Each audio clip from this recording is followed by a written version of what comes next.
अस्सलाम viewers, budget 2024 announce हो चुका है और इस टाइम जो रियल एस्टेट के हवाले से बजट के अंदर अनाउंसमेंट्स हुई हैं उसके लिए मैं आपको अपडेट करना चाहूँगा कि राइट नो जो टैक्स सर्कल है उसके अंदर हमारी गवर्नमेंट की या FPR की जो पॉलिसीज़ हैं वो चाहते हैं कि मैक्सिमम लोग जो हैं टैक्स सर्कल के अंदर आएँ और जो लोग अभी नॉन फाइलर हैं उनके लिए आगे प्रॉपर्टी ख़रीदना ऑलमोस्ट नामुमकिन होता जाएगा। तो आपको एक सजेशन ये है कि अपने आप को फाइलर करवाएँ। वो लोग जो ऑलरेडी फाइलर थे, अगर वो फाइलर नहीं है तो उनके लिए भी स्लैब चेंज हो चुकी है।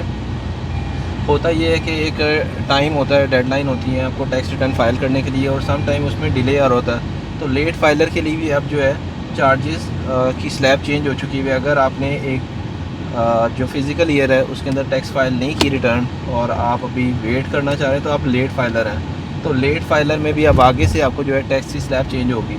बाकी अप्रोक्सीमेटली जो मेरे ख्याल से कैपिटल गेन टैक्स है, एडवांस टैक्स है और जितने भी प्रॉपर्टी के ऊपर टैक्सेस हैं उसमें राइट नो कोई मेजर चेंज नहीं है। बायर पॉइंट ऑफ व्यू से कैपिटल गेन टैक्स भी ऑलमोस्ट सेम है और बाकी की चीज़ें भी सेम है, बट नॉन फाइलर के लिए स्लैब चेंज हो चुकी हुई हैं। और अगर आप लोग प्रॉपर्टी का प्लान कर रहे हैं ख़रीदने के लिए तो मेरी सजेशन ये है कि आप लोग अपने आप को फाइलर कर लें ताकि आप पर वो हैवी टैक्सेस जो है ना चार्ज ना हो। इवन के सेलर पॉइंट ऑफ व्यू से भी अगर आप सेलर हैं तो आपको सेल करते हुए भी एक टाइम पे आपने प्रॉपर्टी परचेज़ की होगी, उस टाइम आप नॉन फाइलर होंगे।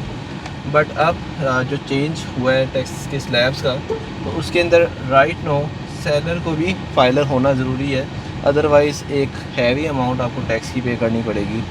मज़ीद आपको कोई भी इन्फॉर्मेशन चाहिए हो रिगार्डिंग प्रॉपर्टी टैक्सेस जो इस टाइम बैरियर टाउन के अंदर चार्ज हो रहे हैं, क्योंकि DC रेट्स हर जगह के चेंज होते हैं तो हम लोगों का ज़्यादा बैरियर टाउन बैरियर आउटसाइड के अंदर ट्रांजेक्शन्स हैं। इसके हवाले से आपको कोई भी इन्फॉर्मेशन चाहिए हो तो आप स्क्रीन पे दिए गए नंबर पे कांटेक्ट कर सकते हैं। Thank you so much. Allah हाफ़िज़।